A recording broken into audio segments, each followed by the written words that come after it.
Ok, oramos. Señor, gracias por tu palabra una vez más, que nos permites venir otro día a conocerte más, a poder contemplar tu rostro a través de la Escritura, Señor, y te pedimos que tu rostro, Señor, nos transforme más y más de gloria en gloria, Señor, a tu imagen. Te lo pedimos, Señor, en el nombre de Jesús. Amén. Ese es el mensaje a la iglesia de la Odisea, y dice así el verso 14. Dice: y escribe al ángel de la iglesia en la Odisea: he aquí el Amén, el testigo fiel y verdadero, el principio de la creación de Dios, dice esto. Bueno, en primer lugar, como hemos visto, hay un destinatario en cada una de los mensajes, y este destinatario es al pastor de la iglesia en la Odisea. Se entiende como el pastor o el principal de la iglesia en la Odisea, pero juntamente también la iglesia de la Odisea, ¿ok? Y como tú sabes, otra vez, está dirigido a una iglesia local, pero también está dirigido históricamente, probablemente a una etapa de la iglesia, ¿ok? Si fuera así, esta es un séptimo mensaje, y en la historia de la iglesia, pues correspondería a la etapa actual, el día de hoy, a partir de finales del siglo XX hasta la actualidad. Entonces, eso es una posibilidad. Solamente un comentario al respecto. Esto de que históricamente apunte hacia una época o un periodo en la historia futura es una probable interpretación y es muy válida, aunque te recuerdo que solamente es una postura, porque hay personas que no hayan demasiadas similitudes entre las etapas de la historia de la iglesia y cada una de las 7 iglesias, ¿ok? Pero es una muy probable interpretación. Pero aparte de esto, si no lo quisiéramos ver históricamente, de todas maneras corresponde a un tipo de cristiano el día de hoy, o corresponde también a un tipo de iglesia el día de hoy. Uno mismo podría estar pasando por varias etapas durante su propia vida, o como congregación igual, ¿no? En unas veces nos vamos a encontrar más parecidos a una y otras a otra, ¿no? Pero vamos a enfocarlo con una aplicación pues más personal en esta mañana. Pero como te decía, está enfocado al pastor de la iglesia en la Odisea, y la Odisea es un lugar muy interesante. Es una ciudad de Asia Menor que fue fundada por Antíoco II entre el año 261 al año 246 antes de Cristo. No es Antíoco Epífanes, por si estás más o menos familiarizado con la historia. Antíoco Epífanes fue Antíoco IV, este es un antecesor de Antíoco, y corresponde a la ciudad actual se llama Denizli, así se llama, en la actual Turquía. Bueno, en aquel tiempo era la ciudad más rica de la región frigia, en el tiempo de los romanos. También fue cabeza del circuito de las 7 iglesias de Asia, o sea, era la más, digamos, abundantemente, económicamente hablando. También era muy próspera, era una ciudad comercial y era un centro bancario principal en esa región. Otro suceso importante de esta iglesia es que en el año 60, de esa ciudad, en el año 60 después de Jesús, vino un gran terremoto en esta zona y se destruyó la ciudad. Pero al ser una ciudad muy próspera económicamente hablando, ellos, digamos así, se autofinanciaron la reconstrucción de la ciudad, porque tenían suficiente recurso, era una ciudad rica económicamente hablando. Hay un valle llamado el Valle Licus, que producía también algo muy importante para la región, que era lana de color negro, ¿ok? Entonces se jactaba mucho la ciudad de ser vendedora de este tipo de telas, y era reconocida por esto. También era el hogar de una escuela de medicina, donde se fabricaba un componente llamado el colirio, que es un bálsamo medicinal para los ojos, ¿no? Algo así como las gotitas desinfectantes, ¿no? Como tu tecito de manzanilla que luego te pones. Fabricaban el colirio allá. Y existían también cerca centros de aguas termales en una zona llamada Hierápolis, que está a 9.7 kilómetros de la Odisea. Pero también cerca de este lugar había un buen suministro de agua fría corriente en el cercano Colosas, de donde viene la palabra colosenses, ¿te acuerdas? ¿Ubicas?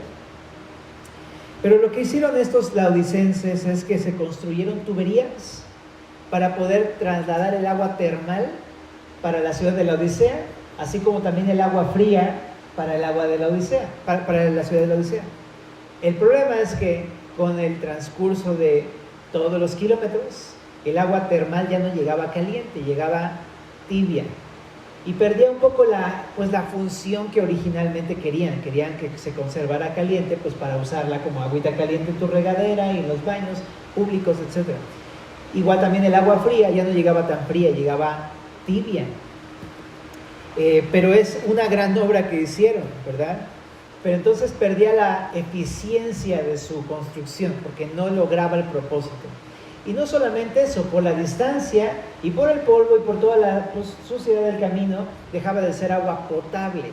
Entonces no solamente era inútil porque no conservaba el clima de lo que querían ellos y lo que pretendían, sino también no se podía tomar. Entonces era a lo mejor solamente agua para el uso común o riego, cosas así, pero no era bebible ni para otros usos.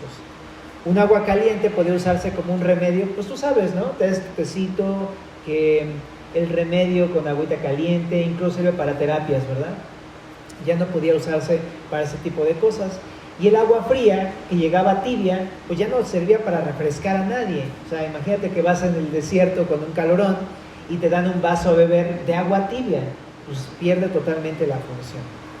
Bueno, pero entonces esa fue una gran obra que hicieron, por lo menos un intento que hicieron para llevar el agua caliente y fría a este lugar. Ok. Pero entonces te decía, no era para nada efectivo ni tampoco eficaz. Bueno, pero entonces esa es la ciudad de Laodicea.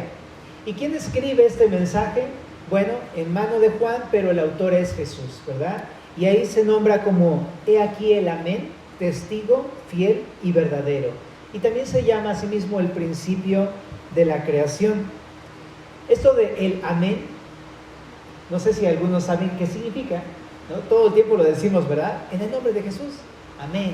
Y amén, hermano, amén, amén, amén. Y todo ese tipo de frases.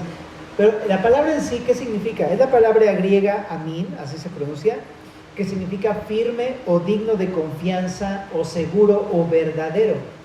Y proviene de una palabra hebrea que significa como tal, fiel o verdadero.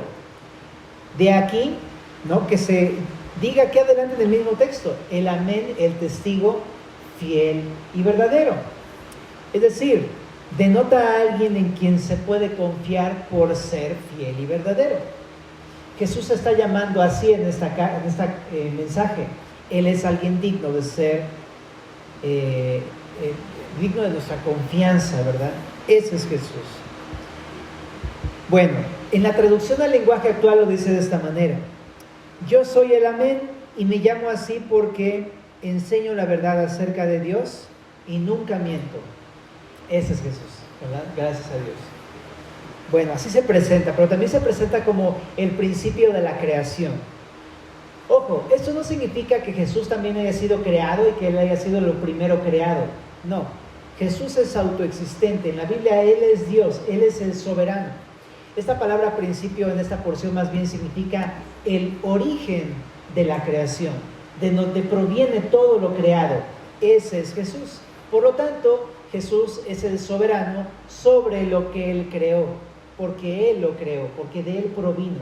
Así que implícitamente denota la soberanía de Jesús. Él gobierna sobre todo lo que existe.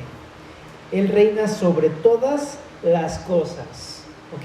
De hecho hay una canción que va así, ¿se acuerdan? Fiel y verdadero es aquel que se entregó, permanece siempre fiel. ¿Te acuerdas? Esa canción habla acerca de eso precisamente, por si alguna vez la escuchas. Bueno, pero entonces Jesús es el origen de todas las cosas. Y se presenta así, ¿no? Y bueno, ¿qué les dice en el verso número 15? En el verso 15, como siempre, dice algo que conoce acerca de las iglesias. Aquí dice, yo conozco tus obras, ¿no? Al ser soberano y al ser el origen de todo lo creado, Él sabe perfectamente todo lo que hace su creación. Y le dice a la iglesia, yo conozco tus obras. ¿Cómo son tus obras? Y dice aquí, que ni eres ni frío ni caliente. Ok. El Señor usa un ejemplo muy interesante, ¿no? Estamos hablando de este ejemplo de las aguas termales que intentaban traer calientes de estas fuentes de aguas termales y estas aguas frías, para hablar de cómo en el camino se enfriaban estas aguas y llegaban tibias. Pero ocupa este ejemplo para demostrar algo en la iglesia de la Odisea, para mostrarles algo, que también así como estas aguas, también ellos son tibios. ¿Qué quiere decir esto espiritualmente hablando? No son ni fríos ni calientes, dice Jesús. No son fríos. ¿En qué sentido? Decía que el agua fría refresca, más en este calorcillo donde estamos pasando por estos días, ¿verdad? Quisiera uno llegar a la casa y abrirle a la fría y es como, sí, por favor, ¿no? Una alberca, ¿no? Con agüita así fría, fresca. Esa es una de las funciones muy importantes del agua. Te refresca, te la tomas y te quita la sed, te sacia la sed. Pero échate un vaso de agua tibia con calor. O sea, sabe horrible, ¿verdad? Tienes que echarle hielos a fuerzas, definitivamente, para que se refresque, ¿verdad? Pero así es la iglesia de la Odisea. Es una iglesia ineficaz. Es una iglesia con poca efectividad. ¿Por qué? Porque ya no traen frescura hacia los demás.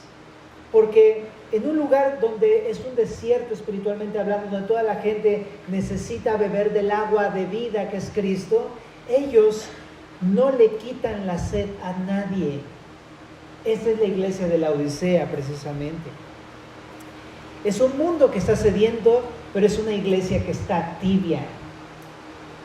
Llegan a la congregación y no hay algo que en ellos pueda ser como, oh, qué refrescante, qué hermoso, qué padre, qué nada. ¿Por qué? Porque ellos precisamente se han enriquecido del mundo. Un comentarista apellidado Ramsey,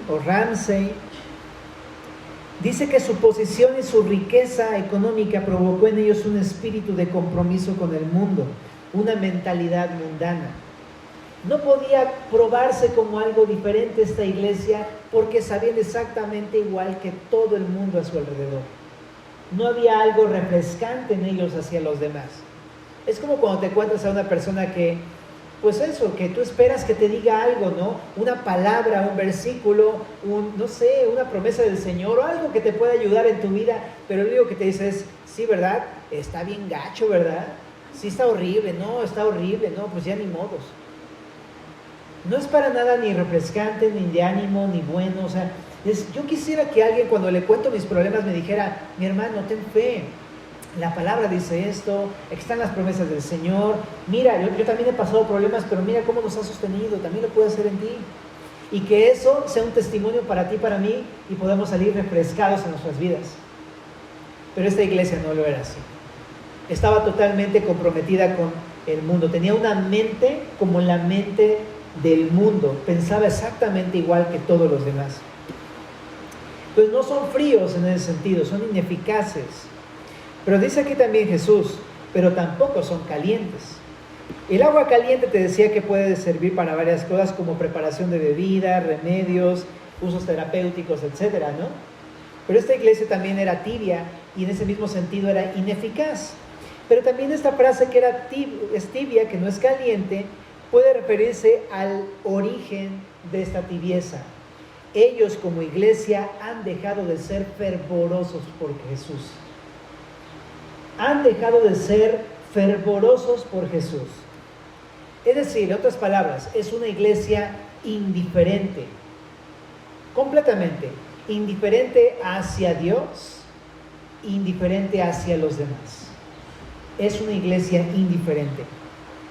No hay ningún compromiso con Dios y no hay ningún compromiso tampoco con su comunidad. Lo voy a poder decir de varias maneras porque creo que todas encajan de alguna u otra forma, ¿no? Ni están alejados, pero tampoco están cerca de Cristo. Ni están en el mundo, pero tampoco están con el Señor. No odian al mundo, pero tampoco aman a Cristo, ¿no? Como dice el dicho, ni muy, ni tanta, ¿no? Ni se portan como los del mundo, pero tampoco son unos fanáticos religiosos. ¿Me explico? Entre comillas, por supuesto. Ni son muy desobedientes como son todos los demás, pero tampoco son demasiado impíos. básicamente. Ni se portan tan mal, pero tampoco tan bien. Ese es el cristiano tibio espiritualmente hablando. Es una persona que, por la forma en cómo es, se ha vuelto totalmente ineficaz. Se ha vuelto totalmente indiferente hacia Dios y a los demás. Ese es. ¿Ok? Pero la pregunta entonces al leer todo esto es preguntarme a mí mismo, ¿yo soy así? Creo que a todo eso siempre nos lleva la palabra. Yo soy de los que piensan, bueno, pues es que no estoy tan mal, pero tampoco, no soy tan bien, pero tampoco tan mal, ¿no? O, pues mira, no soy como el mundo si ya no hago esas cosas tan malas, pero pues sí es cierto, tampoco hago todo lo que me dice Jesús. Una persona tibia se caracteriza por eso. Es una persona que ha dejado también la pasión por Jesús y por su palabra. A lo mejor la puede leer, pero no tiene un fervor interno por eso. Solamente podría ser el tipo de personas que la leen muy metódicamente si uno quiere, pero solamente por tener conocimiento, pero no porque realmente quieran conocer a Jesús cara a cara. Es por eso. Pero también es una persona que no es muy obediente, que digamos, ¿no? Es un cristiano que no es muy obediente. La pregunta es, ¿soy así? ¿Soy un cristiano medio obediente? ¿No? Es decir, no está completamente encendido en su corazón de decir, voy a obedecer a Cristo en todo. Sino más bien es como, pues sí, obedezco, pero pues hay cosas que como que no, pues bueno. Ese es un cristiano tibio. Pero la pregunta entonces es, bueno, ¿y qué hay de malo con eso? ¿No? Porque ¿a poco está mal no ser tan malo? ¿Eso está mal? Pues no. Pero la pregunta es, ¿está bien estar medio bien? ¿Verdad? De hecho, hemos aprendido en la palabra como una obediencia parcial no es obediencia. Lo vemos bien clarito en otros, porque en uno mismo es uno bien condescendiente, ¿no? Con uno mismo. Pero cuando lo vemos en otro, oye, por favor, ¿puedes mover esto para allá? ¿Ahorita? Y dices, este cuate no está obedeciendo. O sea, cuando le dices a tus hijos algo así, ¿no? Llévate el vaso, por favor, ahí al fregadero, por favor, hijo. Sí, ahorita. No, o sea, no está obedeciendo, ¿no? O que te diga, lo puse no en el fregadero, sino que junto. No, yo te dije en el fregadero, ahí lo pones. No, lo puse ahí junto, ahí está cerquita, o sea, no pasa nada, tranquilo. ¿Pero te obedeció? No. Y eso nos pasa con la palabra de Dios. A veces somos así. Nos dice Dios, haz esto, pero no lo hacemos como Él dice. Somos medio obedientes. Pero ¿cuál es el problema? Te decía. En el verso número 16, bueno, en el 15 nos quedamos. Viene Jesús a dar cuál es el peligro de esto. Dice, ojalá fueses frío o caliente, pero por cuanto eres tibio y no frío ni caliente, te vomitaré de mi boca. Ok, eso se está poniendo muy rudo. ¿Qué significa esto de vomitar de mi boca? Bueno, evidentemente habla de, te decía, te bebes un vaso de agua tibia en el calor y es como, casi todo le haríamos, o sea, ¿qué es esto? ¿Por qué me lo estás dando? Esto no sirve para nada. Es ineficaz, no me quita la sed, no me refresca, es más, me molesta de que tú me quieras recibir en tu casa con un vaso caliente, o sea, bueno, tibio, ¿no? Siquiera fuera caliente, nos echamos un café, órale. Fuera frío, pues un cold brew, ¿no? Para los amantes, bueno, unas aguas frescas, pues de horchata, ¿no? Pero tibio, no, ¿sabes qué? Ten tu vaso. Y creo que algo así nos está mostrando el Señor. Él no está para nada de acuerdo con la actitud de obediencia a medias. No está para nada de acuerdo con la actitud de medio bien, no tan mal, no tan bien. No está de acuerdo con la actitud de, pues sí, no soy tan fanático, pues, pero tampoco tan mala onda. Para los ojos del Señor es, te vomitaré de mi boca. Es algo repudiable, detestable. De hecho, esta connotación de vomitar significa rechazar. Estás expulsando algo que no te vas a poder soportar. el creyente que piense que agrada a su Señor siendo medio obediente, será vomitado de la boca del Señor, será rechazado por el Señor. No es agradable para el Señor. No pensemos que estamos haciéndole bien, que estamos agradando a Dios si estamos en esta actitud. Esa es la exhortación del Señor. ¿Eres de las personas que piensan que estás bien porque no estás tan mal? Ok. Eso es para nosotros, definitivamente, ¿verdad? A lo mejor no todos los días, pero hay días que sí, hay días que no. Pensemos que esos días que no estoy siendo agradable al Señor. No le demos, no seamos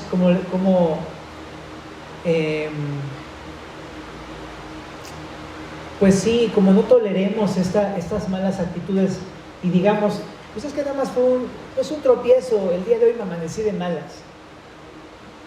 No, lo que debo de pensar es, no estoy agradando a Jesús. Eso es lo que tengo que pensar. Y por tanto mi actitud y todo lo que hago es totalmente detestable. Me llama a pensar esto. Con Jesús no hay medias tintas. O eres completamente de Él, o estás totalmente en contra de Él. Pero no puedes estar en medio agradándole. Para el Señor no hay esto. Lo hemos puesto en el ejemplo del matrimonio. Imagínate que tu cónyuge te dijera, pues sí te amo. Gol. O sea, no, ¿de qué me hablas? ¿Cómo que pues sí te amo? Eso no es amor. ¿Tú detestarías una actitud así de tu cónyuge o no?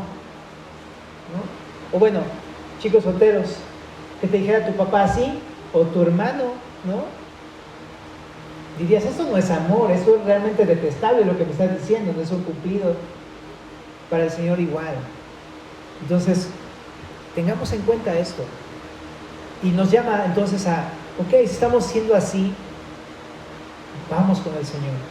Vamos a retomar nuestro compromiso con el Señor y decirle otra vez, Señor, por completo, contigo, con todo mi corazón, fervientemente, pero no puede haber medio frío, medio caliente, no. Perdóname, Señor. Ahora, dice aquí en el verso 17, porque tú dices, yo soy rico y me he enriquecido y de ninguna cosa tengo necesidad. Y no sabes que tú eres un desventurado y miserable, pobre, ciego y desnudo. Me llama la atención que generalmente las personas que son tibias o que hemos pasado por momentos tibios pensamos, yo estoy bien, yo soy rico, a mí nada me falta. Era exactamente la actitud de la iglesia de los de la Odisea. Ellos estaban diciendo, no, pues no nos falta nada, tenemos lana de vestir y tenemos también medicina, o sea, tenemos agua, tenemos todo, no nos hace falta nada, estamos súper bien, muchas gracias, somos autosuficientes, ¿no? ¿Me estás pidiendo ayuda? No, o sea, perdón, ¿quieres que yo pida ayuda? No la necesito. Es la clásica actitud de un laodicense, yo no necesito ayuda, porque estoy bien, no necesito nada. Y como cristiano puede pasar ese mismo problema, de tener esa actitud de en mi propio concepto decir, yo estoy bien, ni te preocupes, yo no necesito nada, yo ya conozco la Biblia, me sé los versículos, ya sé resolver mis problemas, gracias, ya, o sea, ni te metas conmigo, estoy bien, ¿verdad? Se autopercibe, una persona tibia se autopercibe como alguien así, que está bien. Pero me encanta porque Jesús dice, ¿sabes? Tú dices que eres rico y que no tienes necesidad, pero es algo muy distinto a lo que yo veo. ¿Qué veo yo? Lo que yo veo es que tú no sabes. Esta palabra saber significa conocimiento. Lo que está diciendo Jesús es, realmente, aunque tú crees que tienes todo, eres un ignorante. No sabes, ¿y no sabes qué? No sabes que tú eres un desventurado y miserable. En el concepto propio podemos estar muy bien, mis queridos hermanos, pero lo que importa es qué dice Jesús, no lo que yo pienso de mí mismo. Pregunta, ¿qué diría Jesús de ti? De tus obras, de tu vida. ¿Te vería como una persona tibia? No lo que tú pienses de ti mismo, sino ¿qué pensaría Jesús? ¿Te pensaría que eres una persona tibia? ¿Que eres medio obediente? ¿Qué diría el Señor Jesús? Y para Él muchas veces es, no, yo veo algo muy distinto, ¿no? Los hombres ven lo de afuera, yo veo lo del corazón. ¿Y qué dice Jesús? Tú eres un desventurado y miserable. Y para explicarlo, menciona 3 cosas. Eres pobre, ciego y desnudo. Ahora, es interesante que nombre estas 3 cosas porque de esto se jactaban. Dice, eres pobre. O sea, para los ojos de Jesús ellos eran pobres. ¿A qué se refiere? No que no tuvieran dinero, porque ellos eran una ciudad muy rica y ellos pensaban que eran muy ricos, que se habían enriquecido, que no necesitaban nada porque tenían mucha riqueza económica. Pero ¿sabes? Dice, aunque tú tengas riqueza económica y para todas tus necesidades, lo que es realmente valioso para mí, eso no lo tienes en absoluto. Eres un pobre miserable. Y me lleva a pensar exactamente eso, que la escala de valores de Jesús es completamente distinta a la escala de valores de los laodicenses. Para los laodicenses lo más valioso era el dinero, el poder, la riqueza económica, eso era lo más importante. Pero para Jesús lo más valioso eran otras cosas. Para Jesús lo más valioso es la obediencia, la piedad. Eso es lo más valioso, ¿no? Un amor y un fervor. Y dice, de esto no tienes nada. No tienes la palabra en tu vida. Te la sabes, pero no la tienes en tu vida. Eres pobre. Y no solamente contigo mismo, sino con los demás. Eres totalmente ineficaz, no estás dando la palabra a otros, no estás dando a conocer a Cristo, no estás compartiendo las buenas noticias, la bondad de Dios, nada. Eres como un pobre que no tiene nada que ofrecer a los demás. Qué fuerte, ¿verdad? Pero también a los ojos de Jesús le dice, y también eres un ciego, y también le dice, eres un desnudo. Voy a comenzar con lo de desnudo. Ellos se jactaban por ser una ciudad, industrial en el área textil. Te decía que tenían venta de lana negra, ¿no? Y ellos tenían una jactancia de esto. Vendían mucho de esta tela. Y decían, pues a nosotros no nos falta ropa, tenemos, ¿no? Pero Jesús dice, tú estás vestido por fuera, pero si pudieras verte como yo te veo, yo lo que estoy viendo en tu corazón es alguien que no está vestido delante de mí.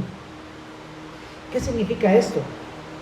En la Biblia habla de las vestiduras. No sé si alguna vez has leído acerca de esto.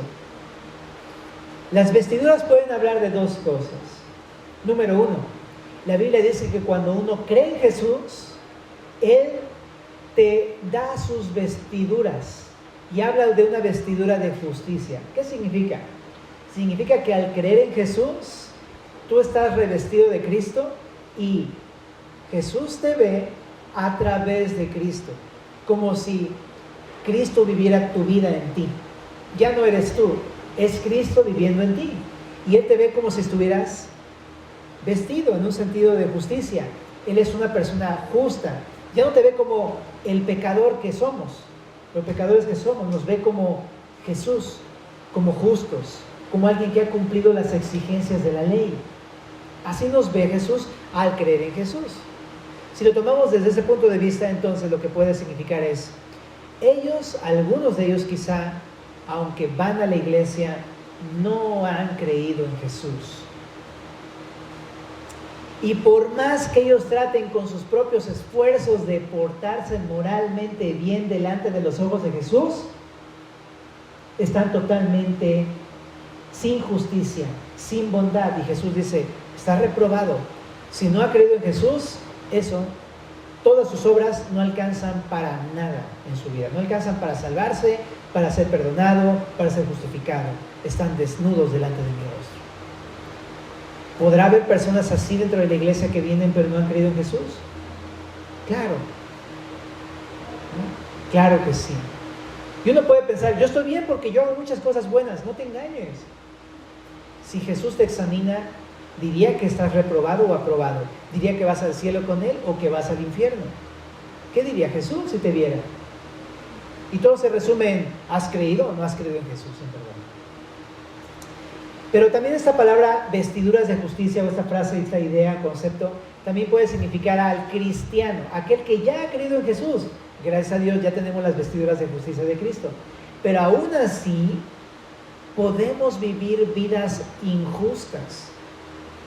Siendo que en un principio hemos confiado en Jesús y Él nos ve como a su Hijo Jesús, podemos vivir de una manera injusta con nuestras vidas. Que nuestras vidas sean vidas desobedientes, pues, ¿no? Lo que ahorita hablábamos, no tan obedientes. Y uno piensa, no, yo ya creí en Jesús, ya está, hermano, perfecto. Pero si somos tibios, Él dice, por mucho que tú hayas creído en mí, tus mismas acciones, tus vestiduras demuestran que no eres una persona obediente. Es como el hijo que es parte de la familia, pero es totalmente desobediente. Tiene el apellido, vive en la casa, come en la mesa, pero no obedece a sus padres. Ese es el tibio en la casa de Dios. Entonces, chécate cómo se puede interpretar esto entonces. Probablemente habla de un cristiano que no vive una vida justa en respuesta al amor de Cristo. Bueno.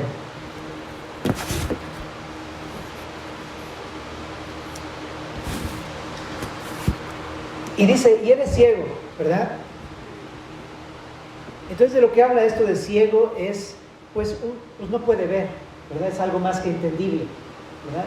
Pero ellos se jactaban mucho porque ellos tenían una empresa, ¿no?, de farmacéutica, de colirio, te decía. Ellos eran expertos en fabricar esta medicina. Y dice Jesús, tú te jactas por tener buena vista, porque tienes tus medicinas para la vista, pero a mis ojos eres un ciego y no puedes ver. Por mucho que te untes tu colirio, no puedes ver nada. Eso es lo que está diciendo. Porque Jesús está viendo la condición de su corazón. Y así es el cristiano tibio. No puede ver. O sea, a lo mejor puede ver con sus ojos, pero no puede ver las cosas de Dios. No puede entender las cosas de Dios. No puede entender lo que le rodea a los ojos de la palabra de Dios. No puede verlo. No puede entender la Biblia. No puede entender la voluntad de Dios. Es más, no puede ver que es desobediente porque se cree que está bien.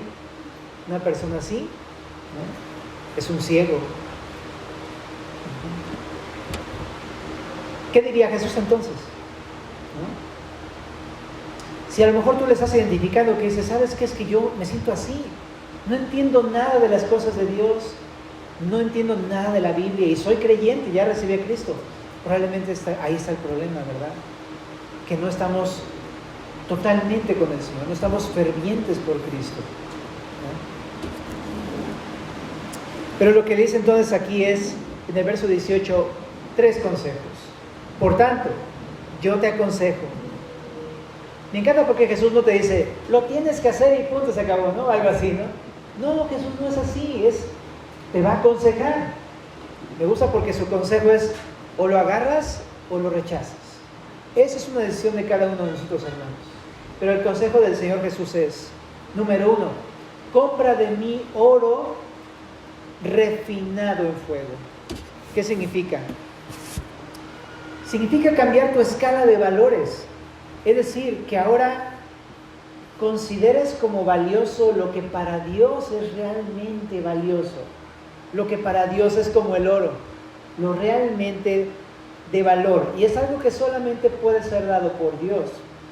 Por eso dice ahí, compra de mí. ¿Cómo? Gratis. Esa gratis a través del Evangelio y de la palabra.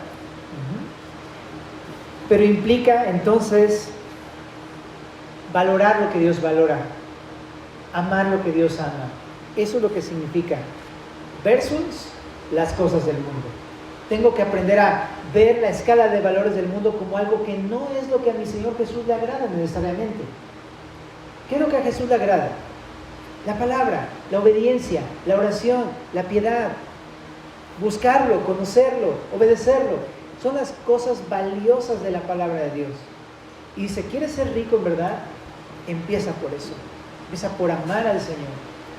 Cambia tu mentalidad a la mente de Cristo. Ya no tengas como la mente del mundo. Que para la mente del mundo lo más importante y lo realmente importante es, ¿tienes casa? Ah, sí, y ya tienes negocio, y ya tienes profesión, y ya tienes una seguridad económica. No es eso. Para Jesús es, ¿me obedeces y me amas? Ese es el punto. Otra cosa que le dice, ¿sabes? Vestiduras blancas para vestirte. Ya lo dijimos. ¿Qué significa esto?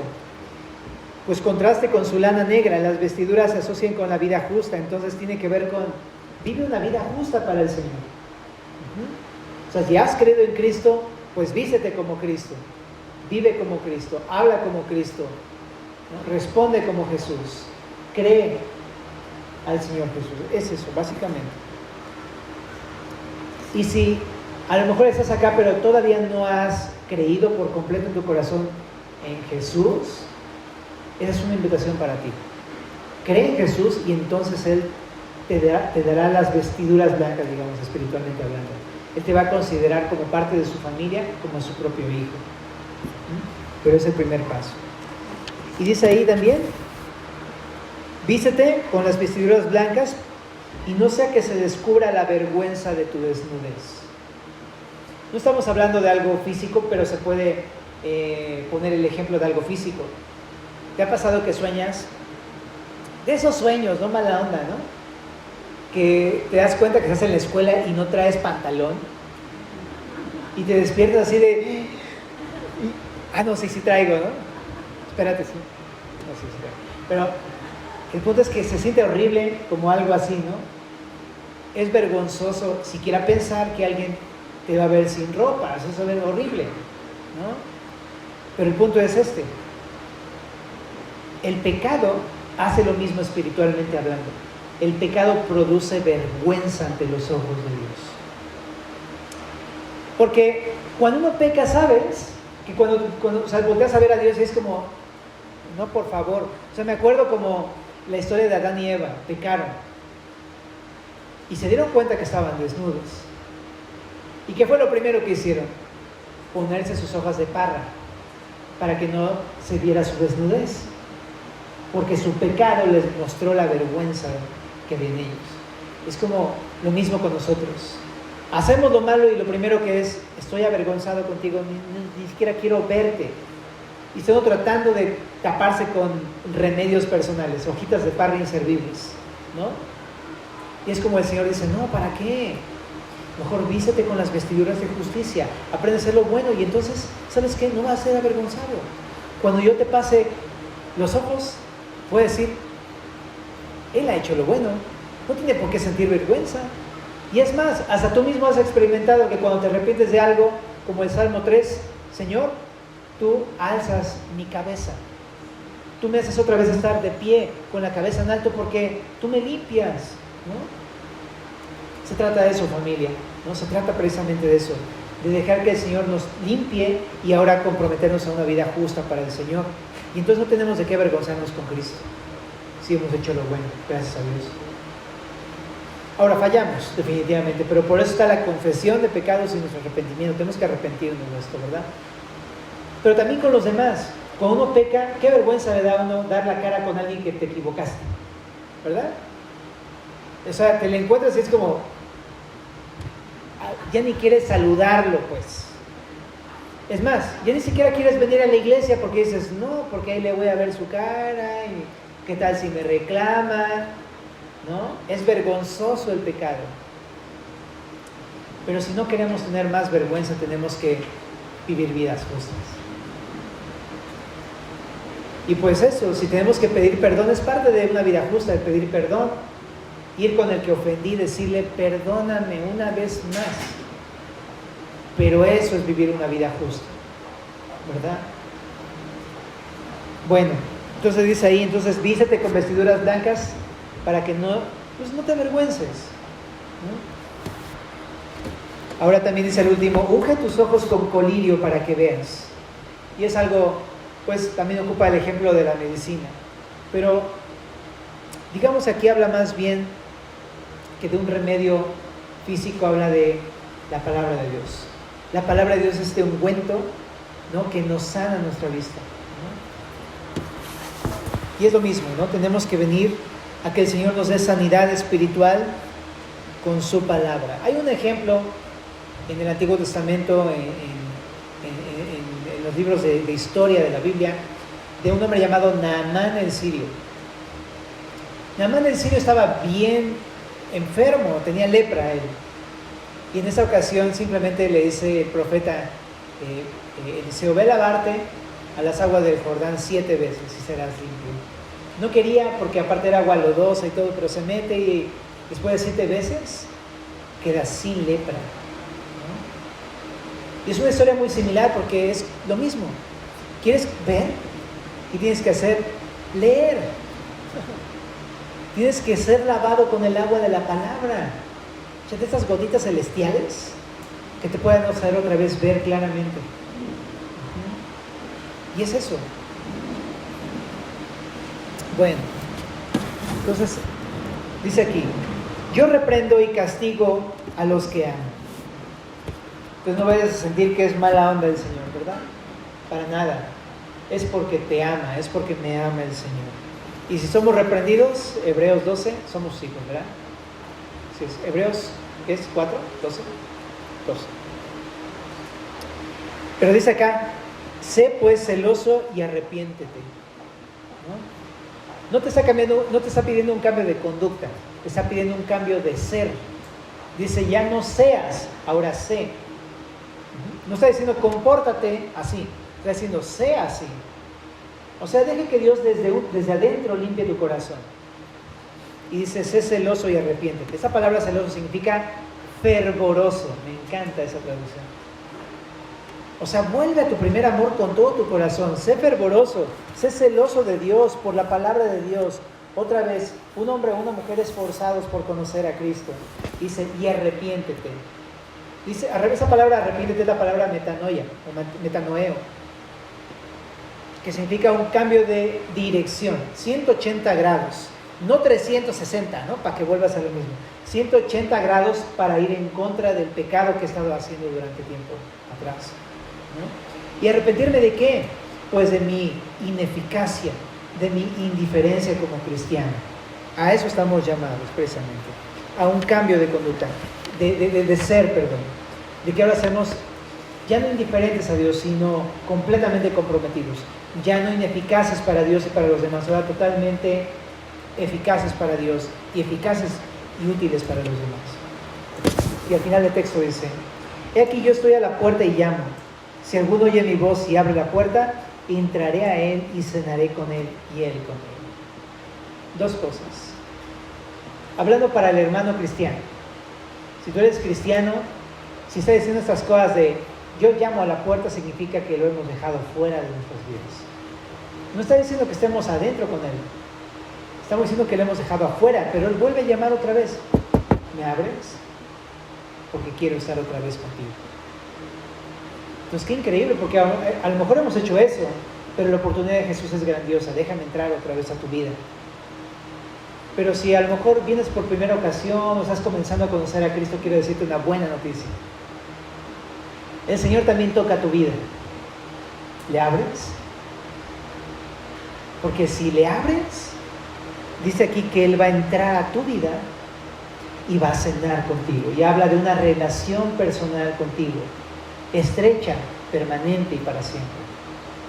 Que puedas conocerlo en verdad y que puedas relacionarte con Jesús de verdad. En el verso 21 dice: al que venciere le daré que se siente conmigo en mi trono, así como yo he vencido y me he sentado con mi Padre en su trono.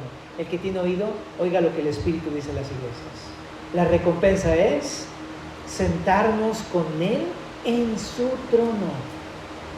Él está dispuesto a compartir su trono, y significa reinado junto con Él. Qué glorioso es el Señor. Así es que indiferencia, tibieza, ¿qué tengo que hacer? Tengo que volver a ser fervoroso por el Señor, obediente, totalmente obediente con el Señor. ¿Qué te parece si oramos para terminar? Señor, gracias por tu palabra una vez más, porque nos bendices con ella, nos exhortas, nos confrontas, Señor, y es algo bueno porque nos amas. Te queremos pedir para que tu palabra penetre en los corazones. Y si somos tibios de corazón, perdona nuestra tibieza y nuestra indiferencia, Señor. Y ayúdanos a ser ahora hijos tuyos totalmente comprometidos por ti, Señor, hacia los demás, por tu palabra, Señor. Te lo pedimos, Señor. Y si hay alguno entre nosotros que a lo mejor no te ha recibido, pero el día de hoy quiere dar ese paso, Señor, toca su corazón para que decida hacerlo. Te lo rogamos, Señor. En el nombre de Jesús.